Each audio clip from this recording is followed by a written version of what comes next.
Selamat malam bagi kita sekalian. Sebelum kita tiba untuk beristirahat malam, marilah kita sejenak merenungkan firman Tuhan, namun sebelumnya kita berdoa. Ya Tuhan Allah Bapa di surga, terima kasih atas penyertaan-Mu sepanjang hari ini. Kami boleh melakukan banyak aktivitas kami, namun terkhusus kami masih diberi waktu untuk memuliakan nama-Mu. Sebelum kami beristirahat, Tuhan, kami rindu akan kebenaran firman-Mu yang akan menyapa kami. Kiranya Tuhan menguatkan kami supaya kami dapat mengerti melalui kebenaran firman-Mu apa yang patut kami lakukan. Dalam nama Yesus kami berdoa dan mengucap syukur. Amin.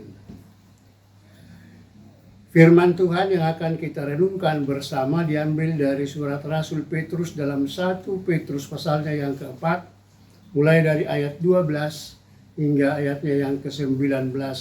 Demikian firman Tuhan di atas judul Menderita sebagai Kristen. Saudara-saudara yang kekasih, janganlah kamu heran akan nyala api siksaan yang datang kepadamu sebagai ujian, seolah-olah ada sesuatu yang luar biasa terjadi atas kamu. Sebaliknya bersukacitalah sesuai dengan bagian yang kamu dapat dalam penderitaan Kristus, supaya kamu juga boleh bergembira dan bersukacita pada waktu Ia menyatakan kemuliaannya. Berbahagialah kamu jika kamu dinista karena nama Kristus, sebab roh kemuliaan yaitu roh Allah ada padamu. Janganlah ada di antara kamu yang harus menderita sebagai pembunuh atau pencuri atau penjahat atau pengacau. Tetapi jika ia menderita sebagai orang Kristen, maka janganlah ia malu, melainkan hendaklah ia memuliakan Allah dalam nama Kristus itu. Karena sekarang telah tiba saatnya penghakiman dimulai, dan pada rumah Allah sendiri yang harus pertama-tama dihakimi. Dan jika penghakiman itu dimulai pada kita, bagaimanakah kesudahannya dengan mereka yang tidak percaya pada Injil Allah? Dan jika orang benar hampir-hampir tidak diselamatkan, apakah yang akan terjadi dengan orang fasik dan orang berdosa? Karena itu baiklah juga bagi mereka yang harus menderita karena kehendak Allah, menyerahkan jiwanya dengan selalu berbuat baik kepada Pencipta yang setia. Sampai demikian firman Tuhan. Adapun tema yang saya ambil buat kita adalah bersukacitalah karena upahmu besar di surga. Saudara-saudara yang dikasihi oleh Tuhan kita Yesus Kristus, kepercayaan kita akan diperhitungkan Allah kelak menjadi kebenaran. Namun dalam mempertahankan kepercayaan itu banyak tantangan, bahkan bisa mengalami penderitaan. Demikianlah yang dialami orang-orang Kristen yang berada di Bitinia, yaitu di Asia Kecil, bukan Betania, yang pada waktu itu Roh Kudus melarang Paulus untuk memberitakan Injil di sana. Namun rupa-rupanya orang-orang Kristen yang dari perantauan secara diam-diam mendirikan persekutuan di Bitinia itu, walaupun mereka dalam keadaan tertindas. Bagi mereka itulah Petrus menuliskan surat ini yang berisikan pokok pembicaraan. Orang Kristen harus berusaha untuk hidup tanpa kesalahan yang menyolok, agar jika difitnah atau ditindas, maka dakwaan itu tidak beralasan. Perlu kita ketahui bersama bahwa sebutan Kristen berarti diangkat menjadi anak dalam keluarga Kristus, atau yang lazim disebut pengikut Kristus. Berdasarkan arti nama Kristen inilah kita turut ambil bagian dalam penderitaan Kristus yang menjadi jalan mencapai kemuliaannya. Karena itu, janganlah kita kecewa jika mengalami penderitaan oleh karena Kristus.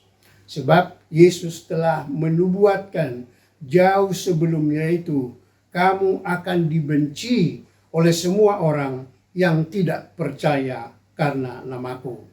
Jadi jelasnya, jika kita menanggung penderitaan karena Kristus dengan jiwa kesatria, maka perbuatan itu adalah suatu jalan untuk memuliakan Allah. Penganiayaan adalah peringatan kepada semua orang bahwa Yesus sudah memulai penghakiman, dan setiap orang yang mengalami penganiayaan karena Kristus akan melihat kemuliaan yang daripada Allah. Inilah yang mengingatkan kita akan kekudusan di hadapan Allah kelak. Baik orang benar maupun orang jahat akan menerima hukuman atas dosa. Dan jika orang benar hampir-hampir dihukum karena dosa, bagaimana lagi dengan orang-orang jahat? Pasti tidak ada pengharapan bagi mereka. Oleh karena itulah saudara-saudara yang dikasihi oleh Tuhan, hidup kita adalah reproduksi. Hidup kita adalah tiruan atau fotokopi daripada hidup Kristus. Kita harus bersedia menderita bersama Dia, memikul salib, menyangkal diri. Tetapi kita harus sadar bahwa kerelaan menderita bersama Kristus bukan supaya beroleh pengampunan, melainkan menggenapinya dalam daging, sama seperti yang dialami oleh Tuhan Yesus. Kalau sekilas kita melihat bagaimana murid-murid Yesus menderita oleh karena kepercayaan mereka, justru apa yang kita alami saat ini belum ada apa-apanya. Petrus disalibkan dengan kepala ke bawah, Yakobus dipancung, Filipus diikat dan dibiarkan lapar haus hingga mati. Thomas dirajam, Bartolomeus dikuliti dan dicincang, Andreas diikat seperti disalibkan, dan Munson Liman yang ada di Tapanuli dicincang. Apakah penderitaan yang kita alami sudah sebanding dengan mereka? Karena itu baiklah kita bersabar dalam menghadapi segala tantangan yang ada di tengah-tengah dunia ini. Amin. Mari kita berdoa. Terima kasih Tuhan untuk kebenaran firman-Mu yang telah menyapa kami supaya kami bersukacita dalam penderitaan. Supaya kami sadar bahwa upah kami besar di surga.